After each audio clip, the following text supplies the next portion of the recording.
Buenas noches, muchas gracias. Bienvenidos a, tengo entendido, es la última sesión referida al diplomado de especialización en Derecho Pesquero. Sobre mi persona, bueno, ya tenemos más de 10 años dentro del ámbito del derecho ambiental. El derecho pesquero es un componente importante dentro del derecho ambiental. No se ha desarrollado mucho acerca de la conceptualización del derecho pesquero. Es más, está calificado dentro de una subespecialidad del derecho ambiental. Bien, tengo 10 años dentro del tema del derecho ambiental, realizo investigación para la Universidad Católica de Argentina y para el Instituto La Salle, adscrito a la Universidad de Zurich de Suiza. También realizo ponencias a nivel nacional e internacional y realizo consultoría también poco más de una década. Nosotros vamos a hablar el día de hoy sobre gobernanza pesquera y conflictividad socioambiental. La gobernanza es entendida como un nivel mucho más avanzado de la participación en materia ambiental. En este caso, dentro del ámbito pesquero. Cuando escuchamos la palabra gobernanza, logramos tratar de asemejar a un concepto un tanto etéreo, quizás poco funcional, o se confunde con el término gobernabilidad. Primero, la gobernabilidad y la gobernanza no son lo mismo. La gobernabilidad es la actitud, el comportamiento del Estado respecto de la ciudadanía. El Estado tiene un rol. Es evidente que trata y busca de regular las actividades económicas. Es una de sus funciones en el marco de una economía social de mercado. La gobernanza ya es una forma de participación más activa. Se convierte en un instrumento que permite establecer alianzas entre los actores públicos y privados, previene escenarios de conflictividad socioambiental y se termina constituyendo un instrumento de negociación. Cuando hablamos de gobernanza en el ámbito pesquero, y es la actividad pesquera una actividad económica de carácter extractivo, estamos compatibilizando el crecimiento económico, la sostenibilidad ambiental y la famosa licencia social. Muchos creen que el concepto de licencia social es un concepto poco operativo, ¿no? Que también cae en ciertas falacias, eufemismos o mitos, cuando ello no es así. Si bien el concepto no está de manera taxativa, licencia social, dentro de una normativa jurídica, lo que es verdad es que nosotros, tanto el concepto de licencia social como el de gobernanza, permite darle funcionalidad cuando se entiende la sostenibilidad como una estrategia y deja de quedarse en el ámbito solo de meros deberes y cumplimiento de obligaciones ambientales, que son importantes. Dentro del esquema de la sesión del día de hoy abordaremos 5 temas. La relación entre la pesca artesanal y las comunidades locales, como eje de sostenibilidad, los conflictos socioambientales, cuando estamos hablando de un conflicto socioambiental. Una de las particularidades de la conflictividad socioambiental es que estamos frente a una relación de carácter asimétrico. Por un lado, se encuentra el Estado en un nivel superior, porque es el que establece las reglas de juego. En el otro están los privados y la sociedad civil. La conflictividad socioambiental tiene una característica esencial. Estamos hablando de aprovechamiento de los recursos naturales, lo cual se condice con el artículo 66 de nuestra Constitución. El Estado es soberano del aprovechamiento de los recursos naturales porque son patrimonio de la nación. Y al ser patrimonio de la nación, hay un rol por parte del Estado, un deber de administración responsable de los recursos naturales. Dentro de los recursos naturales se encuentran los recursos hidrobiológicos. La participación ciudadana, existen mecanismos de participación ciudadana que nos ayudan a fortalecer la gobernanza a nivel pesquero o no. ¿Cuál ha sido la evolución en torno al mecanismo de participación ciudadana a la actualidad dentro del sector de pesca? Los mecanismos de diálogo y de solución de conflictos. Cuando hablamos temas de derecho pesquero, y esto tiene que ver, tiene una relación con el derecho ambiental, es en lo que se asemejan, estamos frente a un mecanismo de rigurosidad técnica. La rigurosidad técnica va a permitir establecer que aquellos mecanismos de diálogo se sustenten sobre la base del dato científico para que se puedan llegar a acuerdos y estos acuerdos redonden en consecuencias positivas. También haremos referencia de algunos casos emblemáticos que van sentando precedente en materia de gobernanza pesquera y del derecho pesquero en general.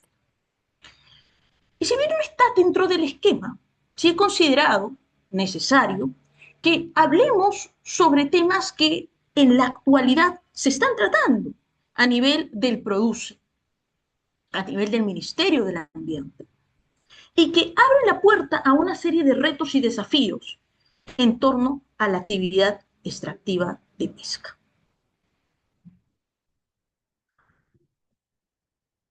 Nos decía y coincidía en un foro internacional hace algunos años con el director general de Cambio Climático, el arquitecto Durant, que fue uno de los principales diseñadores de la COP20 que se realizó en nuestro país en el año 2014. Y él decía acerca de la pesca que tenemos más plástico que plancton en la actualidad.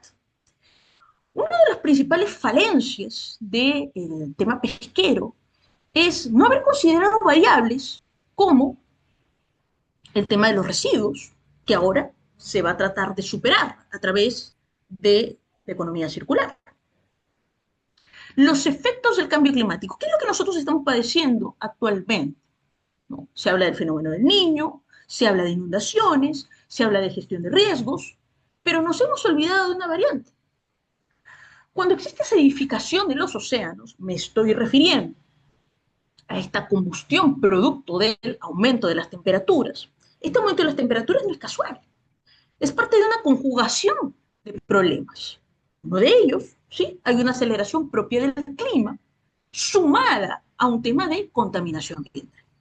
La contaminación ambiental es un factor externo que depende de nosotros también, no solo de las políticas públicas. La contaminación sobre la base de metano, mala gestión de residuos, sobre todo residuos orgánicos, o de dióxido de carbono, a través de la combustión que emiten los automóviles. Esto va generando una especie de bomba de tiempo que calienta los océanos, lo que ocasiona una acidificación. En los océanos tenemos alcalinización, donde se encuentra en un estado aceptable para la producción del recurso hidrobiológico. Pero también estamos en un estado de acidificación. La acidificación provoca una aceleración de las temperaturas y por ende de las precipitaciones. Y existe una afectación al recurso hidrobiológico y por ende a los ecosistemas marinos. Esto sumado a prácticas de pesca insostenible, donde se utilizan, por ejemplo, explosivos, donde se busca realizar actividad pesquera donde existen zonas intangibles. Entonces, la variabilidad climática, la contaminación ambiental de diferentes formas, el truncar procesos de formalización pesquera sin dar las vías que corresponden, la invasión de embarcaciones extranjeras, más allá de las millas permitidas. Todo ello va generando un ámbito de pesca insostenible.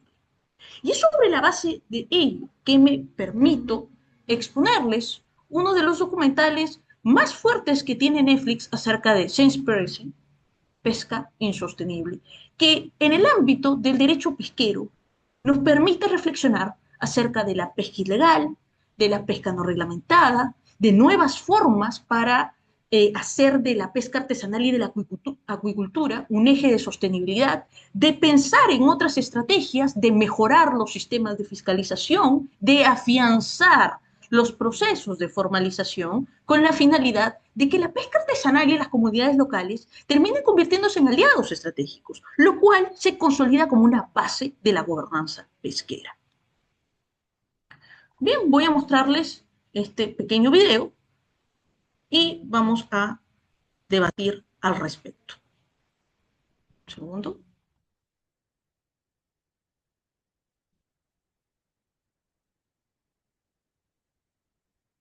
My name is Ali.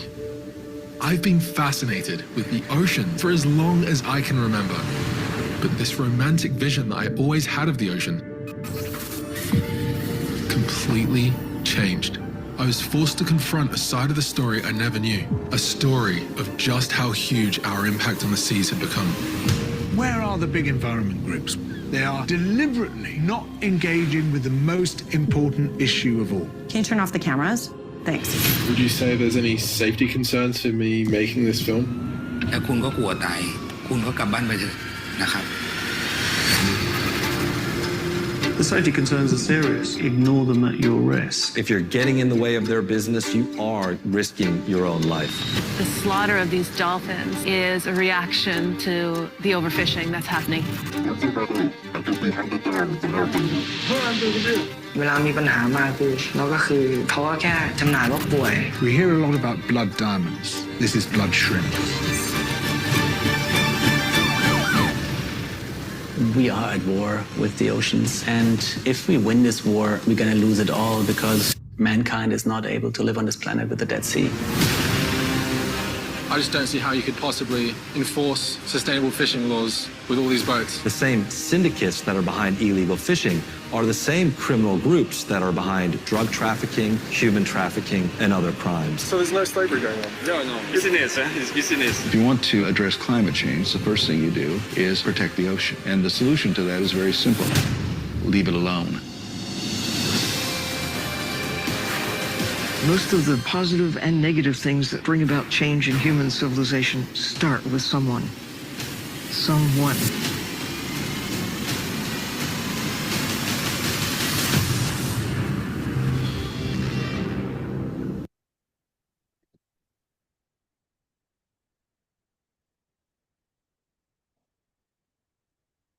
Lo que acabamos de ver es que existe una serie de problemáticas en torno al manejo de los océanos, que parten de la pesca insostenible desde sus distintas variables. Esta pesca insostenible lo que ocasiona es una vulneración directa tanto al tema de la gobernabilidad como de la gobernanza.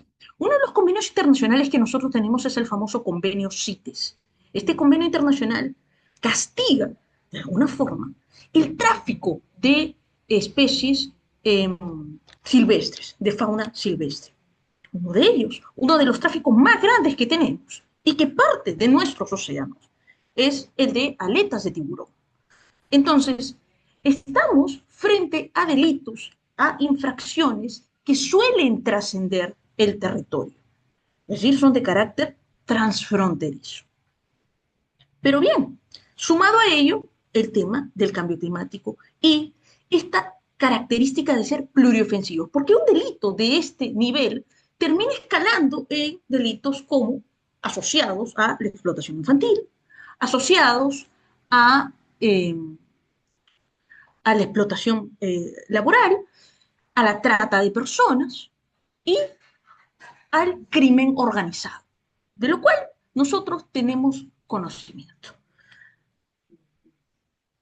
¿Qué es lo que está sucediendo a nivel de pesca en todo el mundo?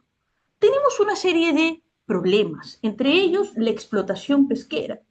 Está poniendo en compromiso la supervivencia de las especies que son altamente vulnerables. Por ejemplo, 51,8% de las especies ya alcanzó su punto máximo de explotación. ¿Qué nos quiere decir eso? Que tenemos que buscar mecanismos de sostenibilidad para que la explotación, porque la pesca es una actividad extractiva, tenga que hacerse con enfoque de sostenibilidad. ¿Se dan cuenta cómo la sostenibilidad pasó de ser un simple elemento que por años se creía que servía para corregir las externalidades, es decir, o que era de carácter voluntario y se asociaba a términos como la responsabilidad social empresarial? La sostenibilidad ahora es una exigencia técnica, jurídica. Lo vamos a observar en el diseño de la hoja de ruta de economía circular en el sector pesca y acuicultura, que ya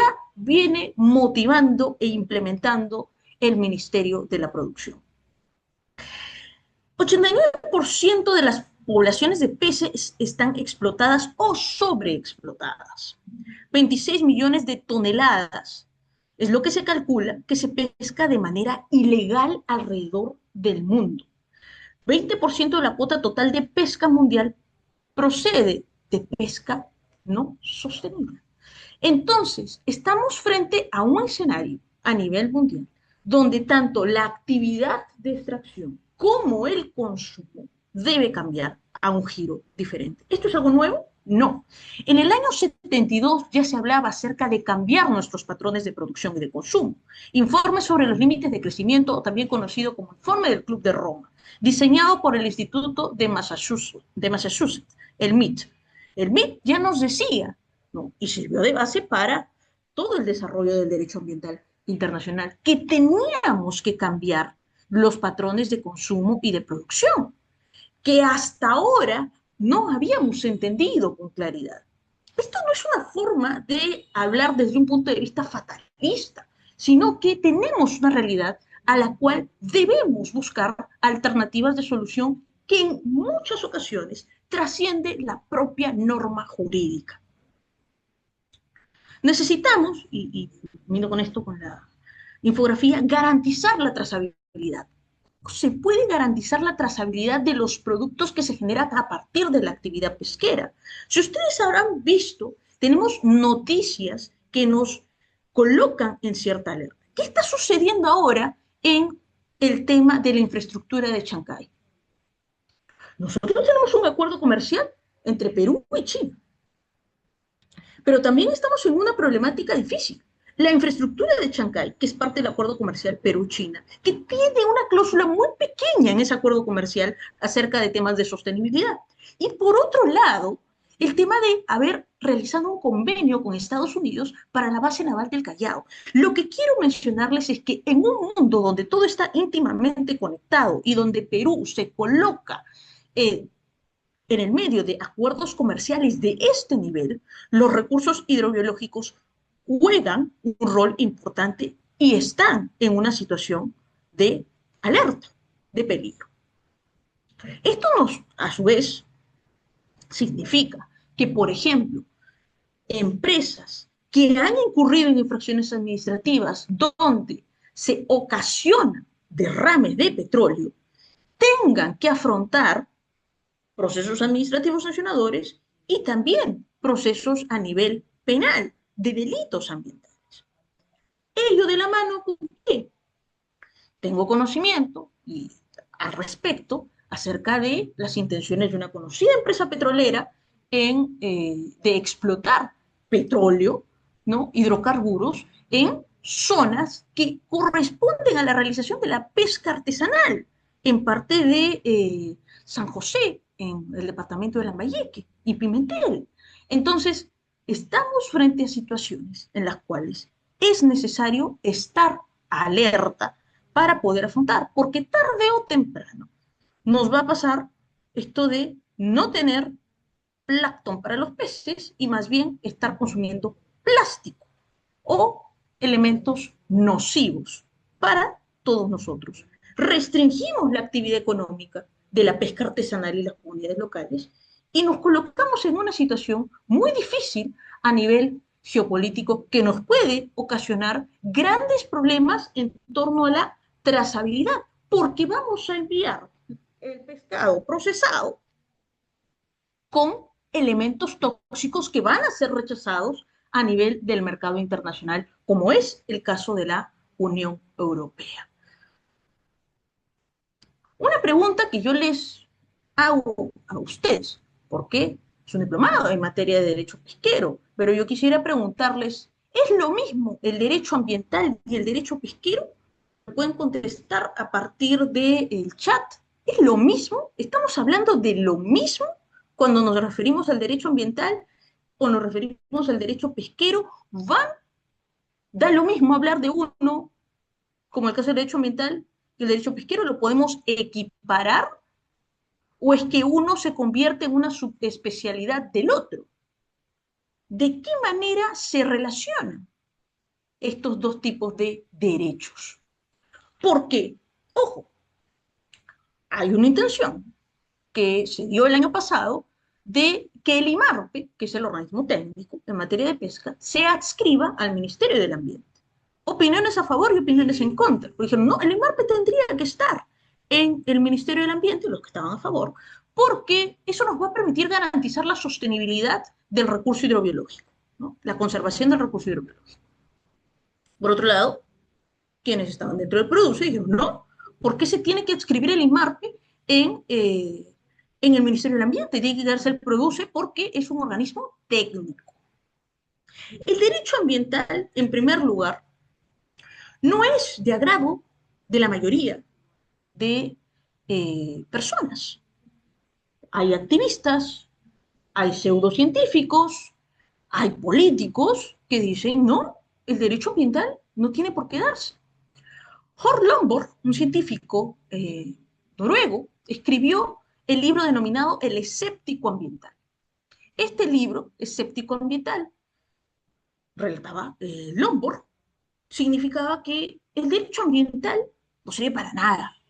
El tema ambiental, el tema de cambio climático solo es romanticismo para los activistas. El derecho ambiental abre la puerta a que se inmiscuyan organismos multilaterales en la soberanía de los estados. Entonces no debe existir.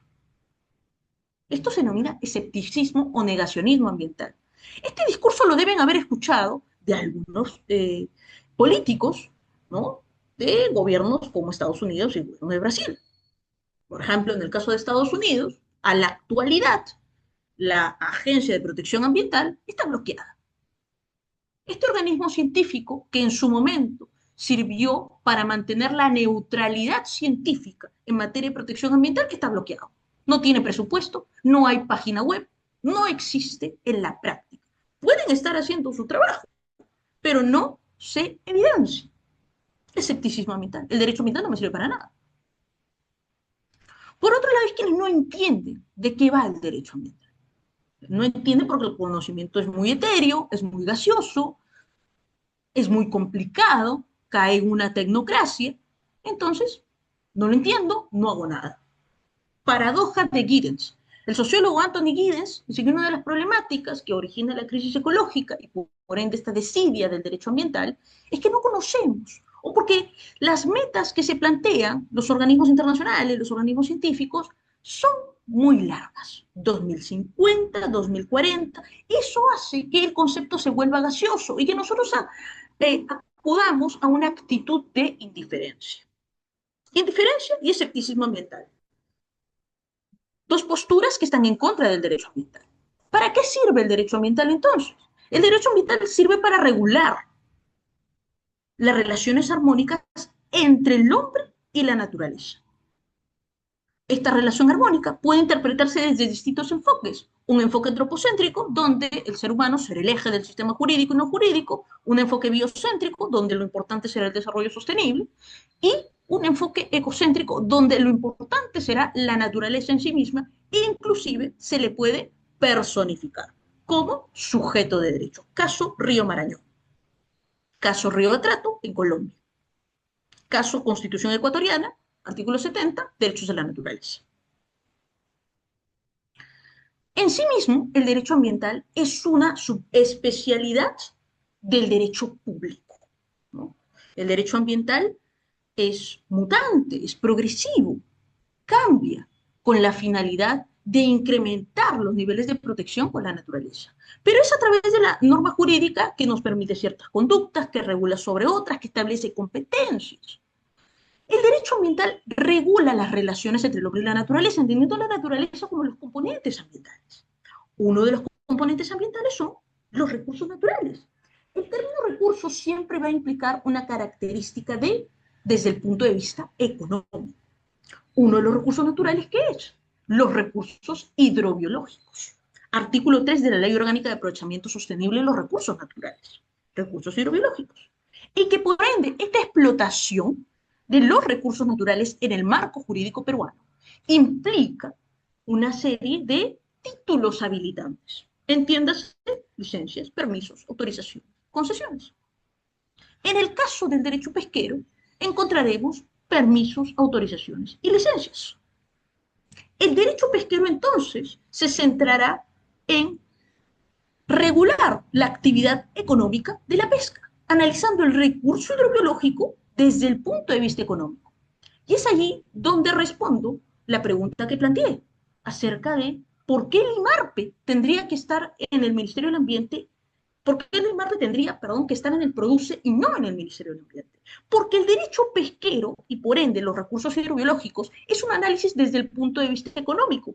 Esto no significa que al analizarlo desde el punto de vista económico estamos desligándonos de forma total del tema ambiental, porque ahí entrará el derecho ambiental para garantizar la sostenibilidad en el manejo, en la gestión de los recursos hidrobiológicos. Entonces, el derecho pesquero, que como bien he dicho, no es que nosotros tengamos un código de pesca, sino que una de las desventajas de esta subrama es que existe diversidad de normativas.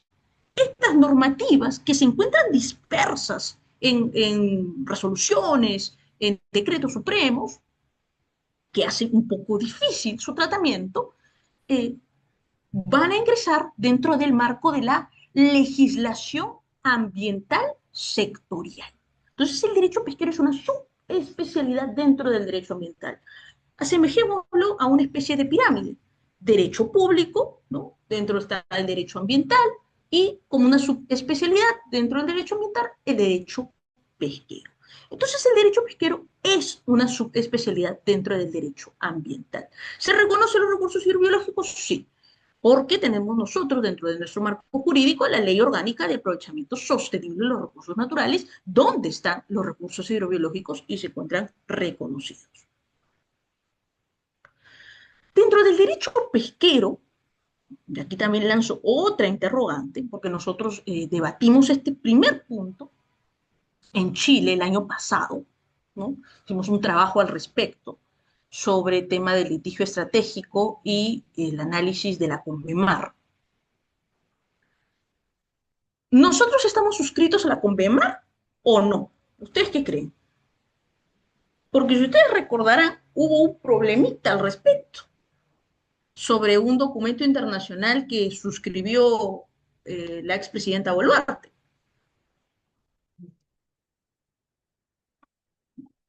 Nosotros no estamos suscritos a la CONVEMAR, no lo estamos. Sin embargo, se toma la CONVEMAR como uno de los antecedentes importantes en el derecho internacional en materia de pesca. Sirve como un marco jurídico, ¿no?, de consulta y que nos permite, por ejemplo, tomar el tema del principio de las 200 millas. Por otro lado, tenemos otros documentos importantes como las organizaciones regionales de ordenamiento pesquero, en el caso peruano, la OROPS Pacífico Sur, que busca establecer cuáles son los límites en cuanto a la captura del recurso hidrobiológico en zonas fronterizas.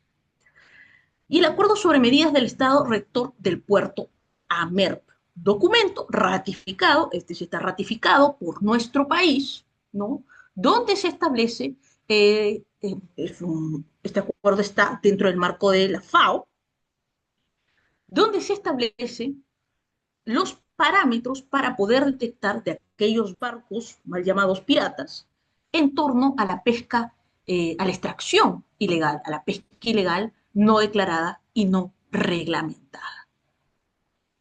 Documentos internacionales importantes a considerar, pero como Estado peruano nosotros no estamos adscritos a la CONVEMAR. Entonces no pertenecemos a la CONVEMAR.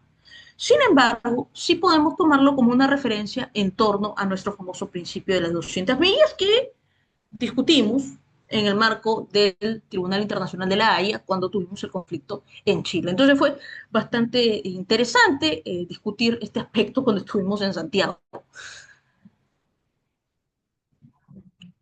¿Cuál es la conexión entre pesca artesanal y comunidades locales? ¿Cuáles son las principales problemáticas que hemos podido encontrar en la práctica? Informalidad estructural y barreras burocráticas. He tenido la oportunidad de ser evaluadora ambiental en el PRODUCE.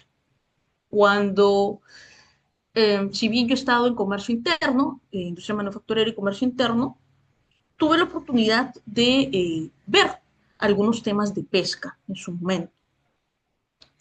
Y lo que podíamos observar, uno, la actualización de los marcos jurídicos que ahora se está dando con mayor preponderancia.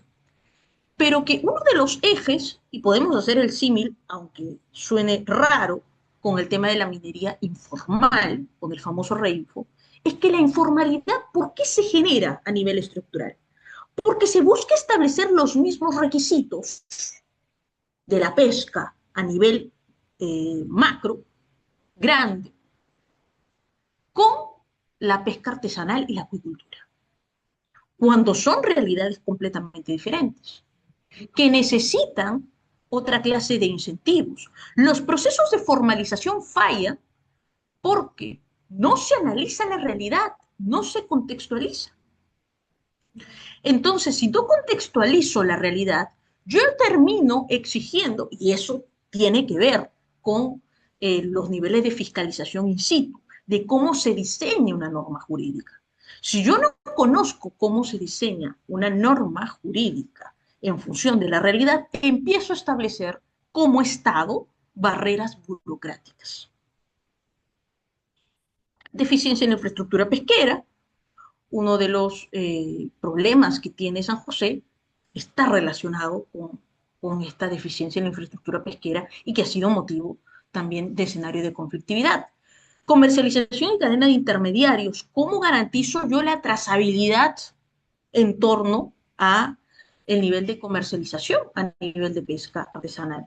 Conflictos por el recurso y pesca ilegal. El cuestionamiento acerca de las vedas, que es uno de los factores de conflictividad socioambiental, porque lo que nos dicen los representantes de pesca artesanal es que no se han actualizado desde el punto de vista científico, desde los datos del IMARPE, la normativa que tiene que ver con lo relacionado a las vedas y la vulnerabilidad climática. El tema mismo del fenómeno del Niño, la acidificación de los océanos, el hecho de atentar frente a determinados ecosistemas marinos, termina convirtiéndose en un problema que va creciendo. Puede empezar como algo pequeño, pero que se intensifica en torno a un factor en el cual no se está tomando en consideración. Yo les invito a hacer una revisión acerca de si existe a nivel jurídico alguna norma o precisión dentro de las normas acerca de vulnerabilidad climática. No lo hay. No lo hay a nivel de pesca. Pero sí, a través de la Estrategia Nacional de Cambio Climático, se trata de forma genérica. Pero no es que exista un plan de acción. Lo que sí se está tratando a nivel del PRODUCE es que a través de la hoja de ruta nacional de economía circular de pesca y acuicultura, la sostenibilidad ingrese para poder superar la lucha contra el cambio climático como uno de los factores. Pero no hay una precisión en la normativa de pesca en torno al análisis de la vulnerabilidad climática, que es algo que afecta de manera directa. Otro documental que yo recomiendo mucho es el de Romper los Límites, de Johan Rockström, en Netflix, y van a encontrar que uno de los denominados puntos de inflexión es la acidificación de los océanos, lo que redunda en una problemática en torno a la actividad pesquera. La pesca artesanal la podemos denominar como el predominio del trabajo manual, embarcación, capacidad de bodega máxima de 32.6 metros cúbicos, eslorla de máximo de 15 metros para el consumo humano directo. El marco jurídico peruano está en constante debate sobre la ley de pesca artesanal, que busca una categorización más clara entre el pescador que usa botes pequeños y el que tiene naves con tecnología avanzada. Dentro del marco jurídico, sin decir que este es todo el marco jurídico, porque en las últimas semanas, y lo vamos a ver en breve, se han dado una serie de modificaciones en torno al ámbito de pesca artesanal y acuicultura, relacionado con los famosos términos de referencia, la promoción de la pesca sostenible sobre la base del Reglamento de Ordenamiento Pesquero en Amazonía. Vamos a verlo el día de hoy. El marco jurídico general en torno a la pesca artesanal lo podemos encontrar en la Ley General de Pesca, en el reglamento de la Ley General de Pesca, el Decreto Supremo 005-2023 sobre el Reglamento de Ordenamiento Pesquero, que ajusta cuotas según la especie, y las modificaciones en torno al Código Penal para endurecer sanciones contra el tráfico ilegal de especies. ¿Nosotros tenemos tipificado acaso el delito de pesca ilegal? No lo tenemos así en el Código Penal. Uno de los tipos penales que se asemeja al de pesca ilegal es el de extracción de especies acuáticas de forma ilegal. Y la construcción del tipo penal exige una serie de características, entre las cuales está el no tener un título habilitante. Es importante entender eso, porque todos los recursos naturales se rigen bajo diferentes títulos habilitantes. El tema minero, una concesión de exploración minera. Hidrocarburífero, también concesiones de exploración, de explotación. El tema de energía, concesiones eléctricas. ¿Qué tenemos en pesca? Licencias, permisos y autorizaciones. ¿Qué tenemos en los recursos hídricos? En la misma línea, licencias, permisos y autorizaciones. ¿Por qué? Porque los recursos son patrimonio de la nación. Existe una relación de administración por parte del Estado respecto de los recursos naturales. Es el mismo símil de la relación del hombre con la naturaleza. Hay una relación de administración responsable, no de explotación excesiva. Cuando el artículo 66 de la Constitución me dice patrimonio de la nación, no significa que el Estado es dueño absoluto y que puede hacer lo que quiere con los recursos naturales, sino que asume una postura de administrador responsable y tiene la potestad de regular, de legislar, de sancionar en torno a los recursos naturales. Y por ello, entrega a los particulares a través de los títulos habilitantes que ya he mencionado.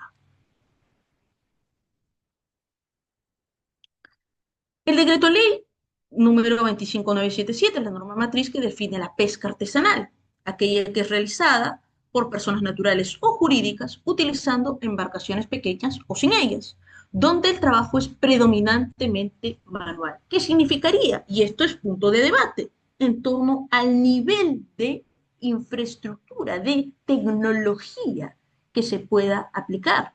Y es que la pesca artesanal es predominantemente manual. ¿Cuál es el objetivo de la pesca artesanal? Promover el desarrollo de la pesca como fuente de alimentación, empleo e ingresos. ¿Cuál es la prioridad? El Estado otorga preferencia a la pesca artesanal para el consumo humano directo. El Decreto Supremo 012-2001, Reglamento de Ley General de Pesca, establece los límites técnicos para ser considerado artesanal. Por ejemplo, que las embarcaciones deben tener un máximo de 32.6 metros cúbicos de capacidad de botega y hasta 15 metros de longitud. Artes de pesca, uso de aparejos manuales o artes de pequeña escala. Redes de cerco pequeñas, cortinas, espineles. La zona de reserva, las 5 millas, una de las normas más importantes para el sector es la reserva de las primeras 5 millas marinas desde la línea de costa. Propósito, esta zona es exclusiva para la pesca artesanal y de menor escala. Es el área de mayor reclutamiento de especies juveniles y se prohíbe la pesca industrial para proteger el ecosistema. Es importante, por ejemplo, establecer reservas marino-costeras, la reserva del mar tropical, que está dentro del ámbito de las áreas naturales protegidas. La propia reserva de Paraquias, que ha sido motivo de cuestionamiento a nivel judicial. De decir, vamos a abrir la puerta para que se empiece a realizar actividades de explotación en áreas naturales protegidas. Esa era la intención. Habilitar las actividades económicas, como en este caso la pesca, pero a nivel industrial, no de acuicultura ni artesanal, que se asocia más al tema de alimentación, empleo, supervivencia, consumo humano directo, sino la pesca industrial dentro de zonas intangibles. Esto ya ha sido aclarado por la Corte Suprema, dicho no va.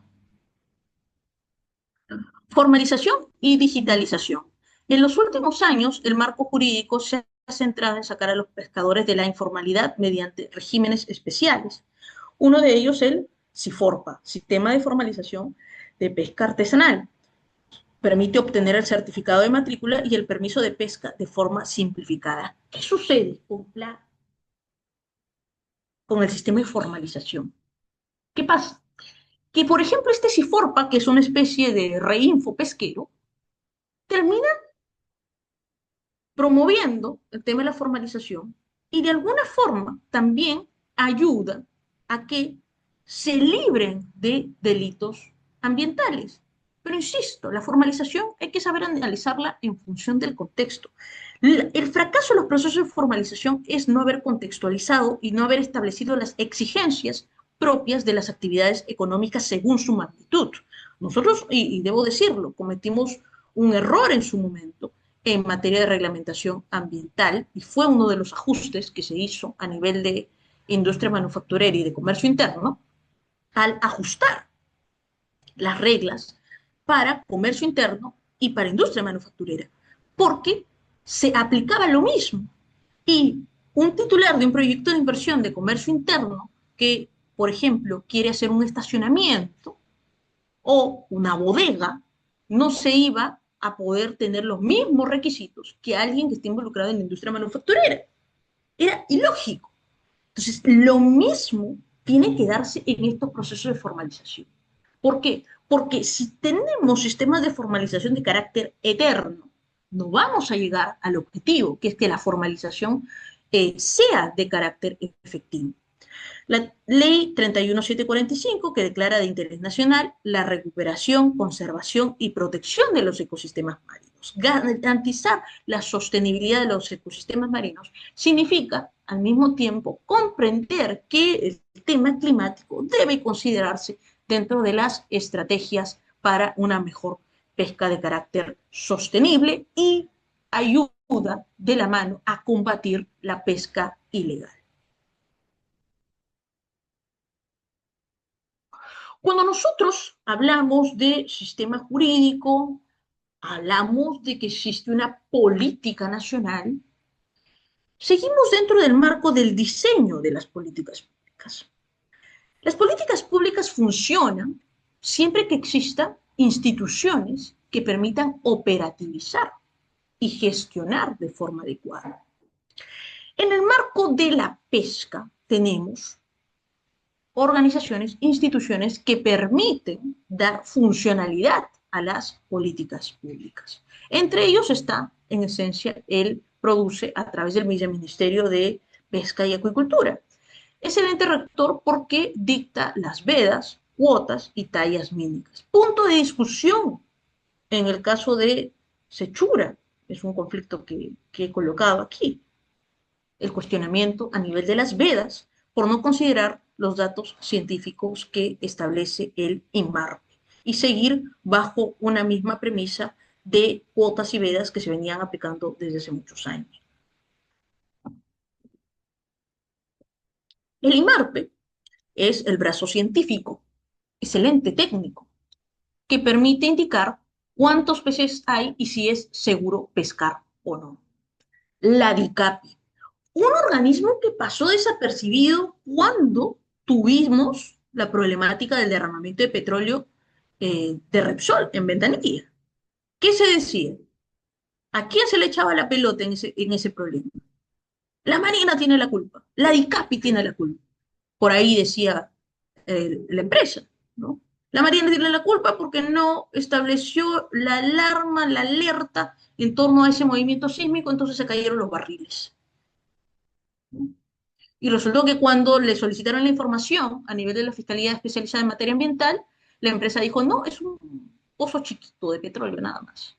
Esa situación afecta el tema de pesca artesanal y afecta a los ecosistemas marinos, porque ese ecosistema marino ya no se va a recuperar.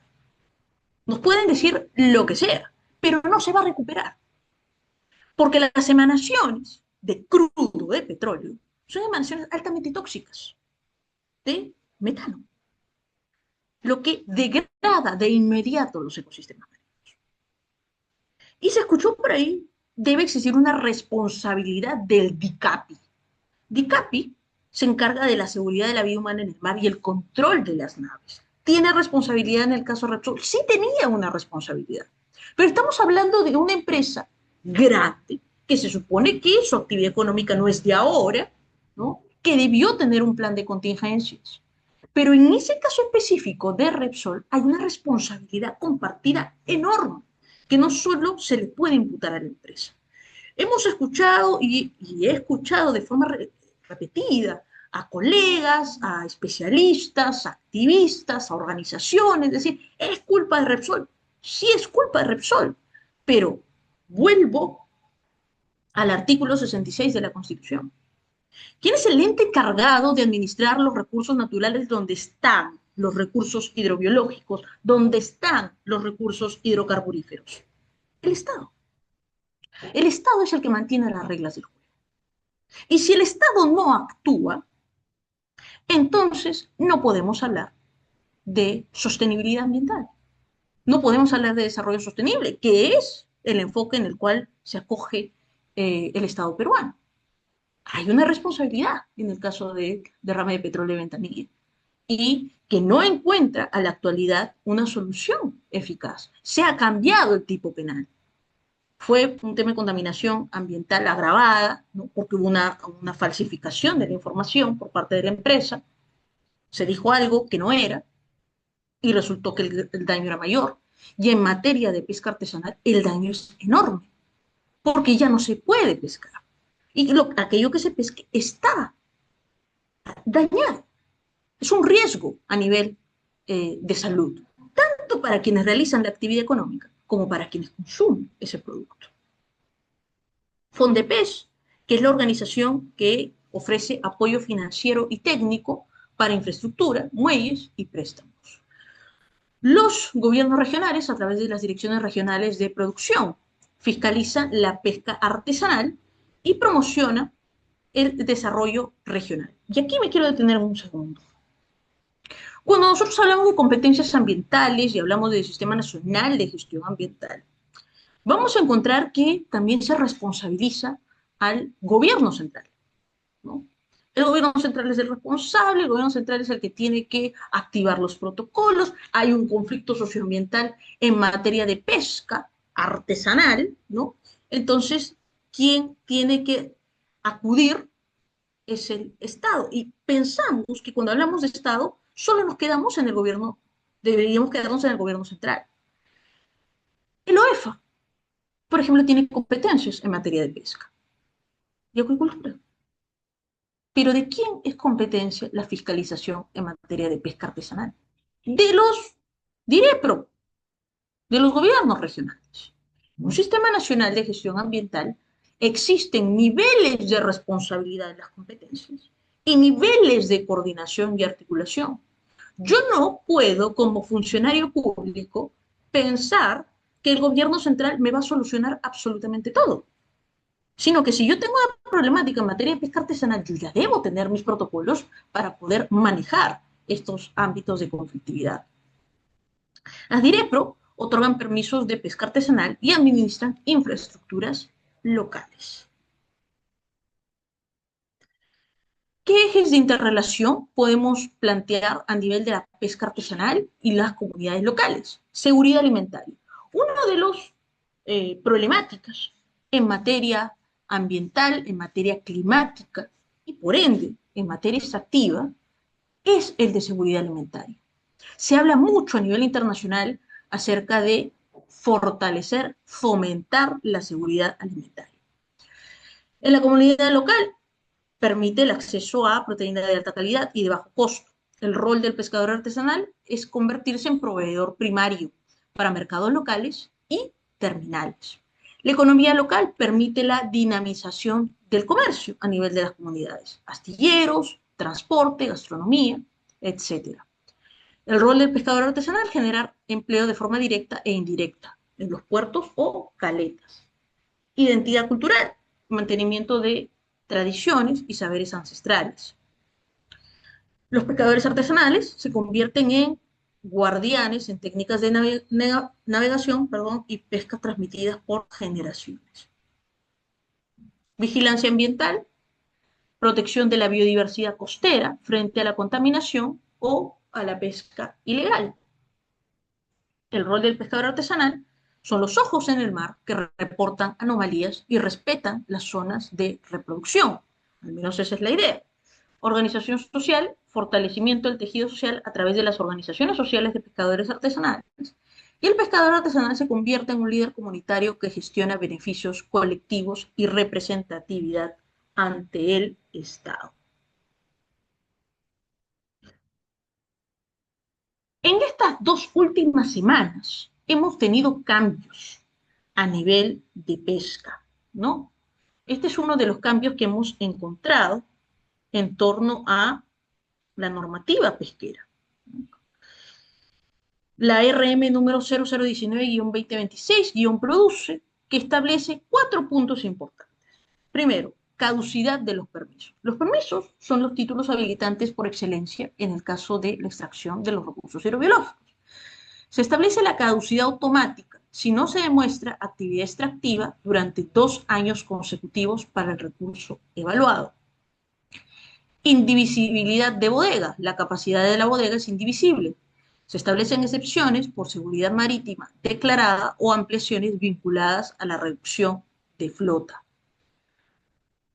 El otro eje, que es el más importante, formalización artesanal. Se establece como fecha límite e improrrogable el 31 de julio de este año, enfocado especialmente en flotas de pota y de perico. Renovación tácita. Se agilizan las temporadas mediante la renovación tácita de límites máximos de captura, si no hay cambios respecto al periodo anterior. Prohibición absoluta de arrojar capturas al mar. Protocolos obligatorios de reporte ante el IMARPE para liberación de especies protegidas.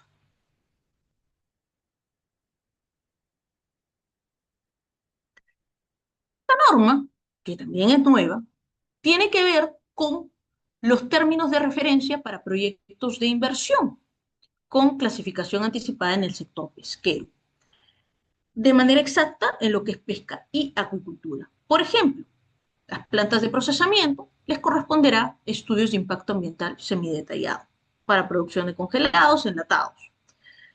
Los DPA pequeños, desembarcaderos de pesca artesanal, les corresponderá una DIA. ¿Qué diferencia hay entre un EIA-SD y una DIA? El EIA semidetallado será aquel que podrá emplearse cuando la actividad económica advierta impactos ambientales de carácter moderado. Y la declaración de impacto ambiental se dará cuando los impactos ambientales ingresen en el rango de no significativos, es decir, no hay una alteración propia del área de influencia donde se extrae, en este caso, el recurso hidrobiológico. Entendido esto, tanto el EIA-SD como la DIA están regulados en estas resoluciones ministeriales del Produce, son lo que se denominan instrumentos de gestión ambiental preventivos. Los instrumentos de gestión ambiental preventivos son una propuesta en el marco del proceso de evaluación de impacto ambiental. Cuando se aprueba el EIA-SD o la DIA, lo que se va a obtener como resultado del proceso de evaluación de impacto ambiental será 1. Puede ser una resolución denegatoria, es decir, que el proyecto no va. O una respuesta positiva, lo cual dará como resultado a la certificación ambiental. Con la certificación ambiental no acaba la responsabilidad ambiental, sino que la certificación ambiental se convierte en un documento que genera obligaciones ambientales sujetas a fiscalización, supervisión ambiental. Entonces yo obtengo como resultado la certificación ambiental, pero no es que me desligo de mis obligaciones ambientales, sino que a partir de ahí inician obligaciones ambientales que tú has asumido y te has comprometido a partir de tu instrumento de gestión ambiental preventivo. DPA pequeños, DIA, infraestructuras de apoyo, desembarcaderos pesqueros artesanales. DPA mayores, ¿no? EIA-SD, impacto moderado en desembarcaderos artesanales, procesamiento artesanal, actividades de procesamiento primario y artesanal, le corresponderá las DIAs.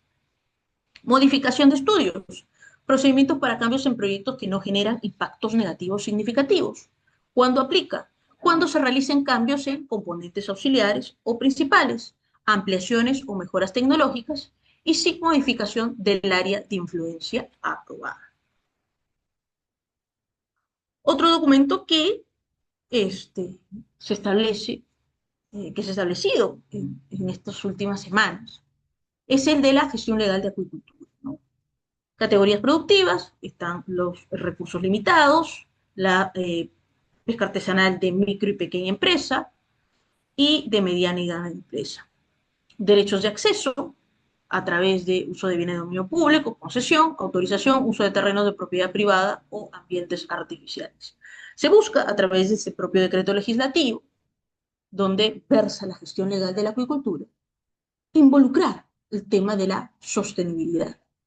¿Esto qué significa? Reducir la presión sobre bancos naturales, contribuyendo a la seguridad alimentaria y la diversificación económica, lo que se traduce en el enfoque de economía circular.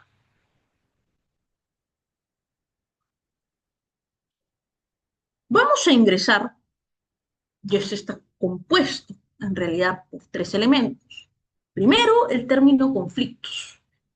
Cuando escuchamos el término conflicto, se asocia a un tema de enfrentamiento. Pero a lo largo de la experiencia que tenemos, podemos indicar que el conflicto se reduce a dos ideas. A una discrepancia en torno a las percepciones, percepción A, percepción B. Para mí es importante la extracción del recurso hidrobiológico porque hay que dinamizar la economía. Para mí es importante la extracción de los recursos hidrobiológicos, pero con enfoque de sostenibilidad. Para mí es importante la actividad hidrocarburífera, porque es un eje esencial, y tenemos y contamos con reservas de petróleo en nuestro país, a costa de lo que esto fuese. Para mí, la actividad hidrocarburífera debe tener un límite ambiental por los potenciales impactos que puede causar a la salud de las personas y a la salud ambiental. Son percepciones diferentes. Para mí es necesario continuar en un modelo económico de carácter lineal, porque acoger el tema de la sostenibilidad nos va a hacer retroceder lo que ya hemos avanzado. Para mí no. Para mí es necesario establecer nuevas formas, nuevas alternativas de solución. Son enfoques, son percepciones. Esa es mi primera idea. El conflicto se genera a partir de una discrepancia de percepciones. Y por otro lado, y esta es la segunda idea, desde mi óptica, el conflicto se puede transformar en una oportunidad, porque permite evidenciar problemáticas y darle solución. No es la mejor forma de que se evidencien las problemáticas y darle solución, pero sí que se constituyen una oportunidad para que aquellas problemáticas que estuvieron olvidadas se les pueda dar una respuesta certera y célere. Y por el otro lado tenemos el ámbito social y ambiental. Lo social implica un impacto en la población, implica algún tipo de contingencia que parte de las percepciones. El tema social es importante, el tema social no es importante, la licencia social es necesaria, la licencia social no es necesaria. La licencia social es un concepto que no está dentro del ámbito jurídico, entonces no tengo por qué considerarlo. La ciencia social no es solo un concepto no jurídico, sino que es un sistema para poder garantizar la gobernanza en una actividad extractiva. Componente social, tiene que ver con a quienes están inmersos en el área de influencia del proyecto, de manera directa o indirecta. ¿Qué impacto está generando el negocio, el proyecto de inversión, la actividad económica? Ustedes habrán escuchado, por ejemplo, el término de valor compartido. ¿Cuál es el valor compartido que genera la empresa? Social y ambiental. El impacto hacia los componentes de la naturaleza. Entonces, cuando hablamos de conflictos socioambientales, estamos hablando de una discrepancia de percepciones a partir de la influencia del ámbito social y de los componentes ambientales. ¿Qué se entiende por conflicto? Y aquí algunas definiciones que nos lo da la RAE. En su primera acepción es un combate, pelea o lucha. En una segunda acepción es un enfrentamiento armado, lo que implicaría subir la intensidad al conflicto. En una tercera acepción se le define como una situación de difícil salida. Y en una cuarta como un problema materia de discusión. Sin querer, la RAE nos ha permitido establecer lo que en materia de conflictos socioambientales entendemos como el círculo del conflicto socioambiental, las etapas del conflicto socioambiental. ¿Qué es un conflicto socioambiental? Pérez Zárate y Turbay nos dicen, son los conflictos resultados de las relaciones entre el ser humano y la naturaleza. Para mí la naturaleza puede ser un objeto de explotación y nada más, que me sirve para una utilidad actual o potencial. Para mí la naturaleza va más allá. Sobre la base de mi cosmovisión hay que respetar a la naturaleza y no hay que apostar solo por una explotación irracional. Cosmovisión. Emplear la naturaleza porque hay un respeto hacia ella.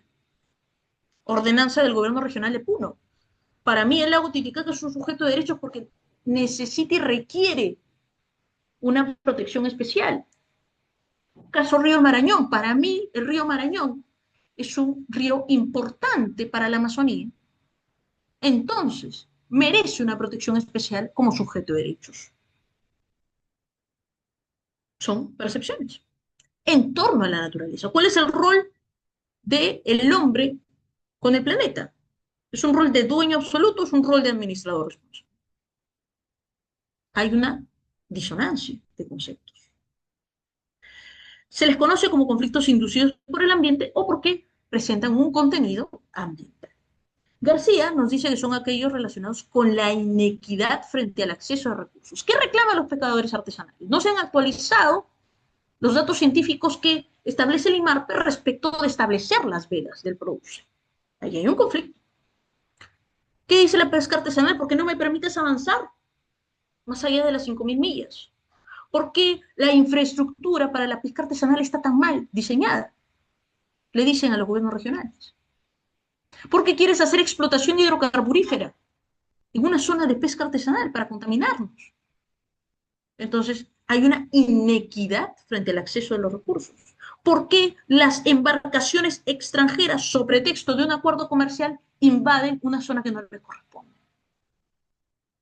Aquí hay un conflicto entre la inequidad frente al acceso de los recursos por parte de la población local.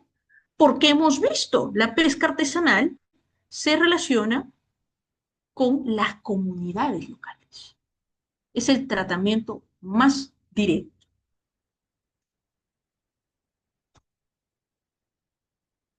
Quintana Ramírez, ¿es el desacuerdo o disputa por la distribución y el uso de los recursos naturales entre los pobladores del territorio? Para mí es importante la reserva de mar tropical. Para mí no, se tiene que hacer pesca industrial porque tenemos que mover la economía. Este tipo de conflictos se dan alrededor de la propiedad o posesión de los recursos naturales. Porque, por ejemplo, se entiende que el artículo 66, el Estado es dueño de los recursos naturales. Y por ende ya sabrá cómo gestiona los recursos naturales, ¿no? Que necesitan las personas, comunidades y naciones para producir bienes y servicios que satisfagan sus necesidades. Tabatinga, un espacio donde confluyen 3 países, ¿no? Brasil, Perú y Colombia. Minería ilegal. Conflicto socioambiental. Empieza la minería ilegal a traspasar fronteras. Se convierte en un delito transfronterizo. Un ejemplo claro. Entonces, ¿qué sucede? Hay un ámbito de conflictividad socioambiental. Pueden decir, no, es que hasta acá protejo yo y hasta acá protejo yo, ¿no? Los países nos ponemos en ese plan. Y no activamos mecanismos de carácter regional. OTCA, Organización de Tratado de Cooperación Amazónica, Pacto Leticia, Alianza del Pacífico, conflicto socioambiental de carácter transfronterizo. Conflicto socioambiental ocurre cuando dos o más actores no están de acuerdo con la distribución de determinados elementos materiales, simbólicos, vinculados al control, uso y acceso de recursos naturales y del ambiente. Tiene que ver aquí, por ejemplo, el tema del enfoque de interculturalidad. Cuando yo vulnero el territorio de una población amazónica, ¿no? Cuando pienso, creo que la comunidad no tiene propiedad, no existe propiedad comunal, ¿no? Y transgredo ello. Y pienso que el territorio, como el Estado es dueño de los recursos naturales, no me importa la propiedad comunal, a pesar de que está reconocido. Caso Baguazo. Entonces tenemos una dificultad en torno a el acceso a los recursos naturales y el ambiente, que perciben satisfacer los intereses de uno y que implica necesariamente que el otro no lo haga. Y esta confrontación se basa en esas incompatibilidades. La relación entre el Estado, la empresa privada y la sociedad civil en general es una relación de carácter asimétrico, porque el Estado está en una posición de administrador de recursos naturales. Y por ende, en virtud de esa posición, tendría que ser el Estado, dejando de lado las limitaciones estructurales que se tienen, quien asuma ese rol. Y cuando hablo de Estado me refiero a los 3 niveles de gobierno, no solo al gobierno central. Este ámbito de conflictividad socioambiental lo podemos ver plasmado en las etapas del conflicto. ¿Cuál es la mejor etapa? Definitivamente el derecho ambiental y, por supuesto, el derecho pesquero como una especialidad tiene que basarse en la prevención. Porque si bien el derecho pesquero salvaguarda el recurso hidrobiológico desde el punto de vista económico, el derecho ambiental ingresa acá para garantizar la sostenibilidad. Y por acá tengo el derecho pesquero, recurso hidrobiológico, recurso económico, y por acá tengo el tema ambiental, salvaguardar la sostenibilidad ambiental. Uno de los dos que encuentro, desarrollo sostenible. Ese es el punto de equilibrio. Y ese punto de equilibrio lo puedo alcanzar en la primera etapa, en el enfoque de prevención. Lo que el psicólogo Moore denomina los postes de señalización, ese es el escenario de conflictividad.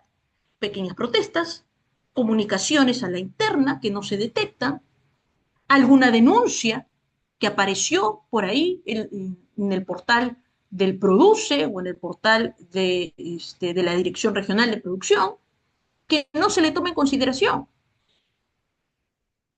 Esos son postes de señalización. Entonces el enfoque es preventivo. ¿Y ahí qué se puede establecer? Porque está surgiendo el conflicto. Mecanismos de diálogo. Trabajar en procesos de sensibilización y educación. Cuando ya no tenemos un eje preventivo, ingresamos al ámbito ¿de qué? De la crisis, donde aparece la confrontación, pueden aparecer protestas, pueden aparecer daños a nivel de heridos, muertos en las protestas, ¿no? Es una crisis. Entonces se pasa a una administración de la crisis. Pero para administrar correctamente esta crisis, tenemos que seguir dentro del ámbito del diálogo y de la negociación, de tal manera que la crisis la podamos transformar en esa oportunidad que mencionábamos. Para ello se necesitan talleres de evaluación y de monitoreo, trabajos de reconciliación entre las partes e institucionalización del manejo de conflictos. Pero, ¿qué es lo que caracteriza en demasía a la conflictividad socioambiental en nuestro país? Encontrarse y hallarse en la fase de estancamiento. Es una fase en la cual el Estado piensa que no pasa nada. Porque como ya no hay protestas, entonces ya no pasa nada. Es una fase de estancamiento que puede explotar en cualquier momento. Entonces no se trabaja y se piensa que el conflicto ya se olvidó y ya pasó. Antes de pasar a la siguiente diapositiva, quería mostrarles aquí un pequeño video acerca de los conflictos socioambientales en general.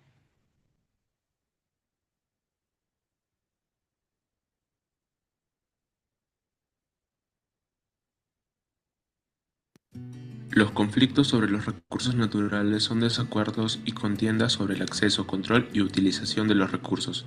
Estos conflictos surgen a menudo porque la gente utiliza los recursos, cada quien de distinta manera, o porque deciden cambiar la forma de manejarlos. Los desacuerdos también surgen cuando estos intereses y necesidades son incompatibles, o cuando las prioridades de algún grupo de usuarios no figuran dentro de las políticas, programas y proyectos. Tales conflictos de interés son una característica inevitable de todas las sociedades. En años recientes, el ámbito, la magnitud y la intensidad de los conflictos sobre los recursos naturales han aumentado. Si no se toman en cuenta, estos conflictos pueden agudizarse hasta generar violencia, provocando así, además, la degradación del medio ambiente, la interrupción de proyectos y la deterioración de las condiciones de vida de la población. Reconocer que el conflicto es una característica común de cualquier sistema de uso de recursos constituye un requisito previo para un manejo sostenible que sea participativo y equitativo. Los habitantes de zonas rurales, principalmente en países en desarrollo como el Perú, dependen directamente del acceso a los recursos naturales. Consecuentemente, los impactos negativos en el ecosistema afectarían su bienestar. En estas comunidades se considera que un ecosistema saludable proveerá de recursos naturales que contribuyen a incrementar su calidad de vida. Perú es un país rico en recursos naturales, entre ellos los minerales. Una muestra de ello es que con el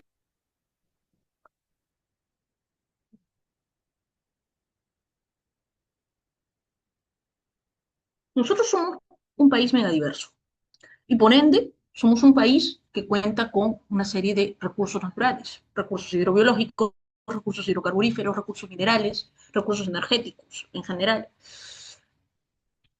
Pero este ámbito de ser un país megadiverso, que es como yo lo defino, más allá de decir que seamos o no un país minero, lo que se trata de buscar es encontrar y sopesar ese equilibrio. Al año 2026, y esto tiene que ver con el contexto electoral que nosotros estamos afrontando en la actualidad, se prevé una mayor hibridación entre protesta social y economías ilegales. Al 2026, esto forma parte del informe Perú en conflicto de la Presidencia del Consejo de Ministros. Los conflictos estarán asociados a las protestas sociales, crimen organizado, inseguridad, economías ilegales. Esto exigirá, por ejemplo, al Estado no solo medidas de seguridad, sino también estrategias de carácter integral, que combinen control territorial, alternativas económicas legales y mecanismos de desarticulación de redes criminales. Los conflictos vinculados a la minería ilegal podrían ocupar un lugar central en la agenda social, desplazando de manera parcial la hegemonía de los conflictos ambientales tradicionales. El Perú ingresa en una etapa donde la conflictividad social se debe analizar con nuevas variables, economías ilegales y crimen organizado.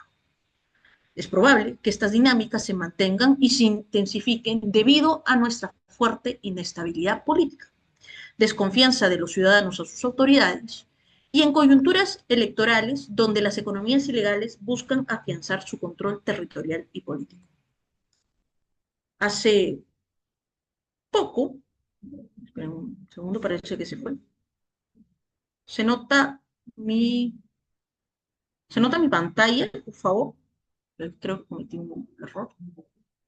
Sí, ahí está. Entonces estamos frente a un contexto en el que las economías ilegales, el contexto electoral y la protesta social confluyen para aumentar el grado de conflictividad al 2026. Insisto, la fuerte inestabilidad política genera que no tengamos propiamente un Estado que se encargue de brindar ese soporte propio de la administración de los recursos naturales. A enero del 2026, este es el informe, el último informe de Defensoría del Pueblo. La conflictividad social en el sector pesquero es un reflejo de las asimetrías en el acceso a los recursos y la percepción de la injusticia ambiental por parte de las poblaciones costeras. Según el reporte de Defensoría que he mencionado, el 61% 0.2% representa conflictos socioambientales, que en su mayoría son por actividades extractivas. Entonces, del 100% tenemos más del 60% de conflictos socioambientales. Esto nos da a entender dos cosas. La gobernabilidad está fracasando y la gobernanza también. La gobernanza que se genera ahora es a partir de la iniciativa de la empresa privada o de las asociaciones civiles o de las organizaciones sociales de pesca, con la finalidad de poder mitigar ciertos conflictos socioambientales, en este caso en el ámbito pesquero.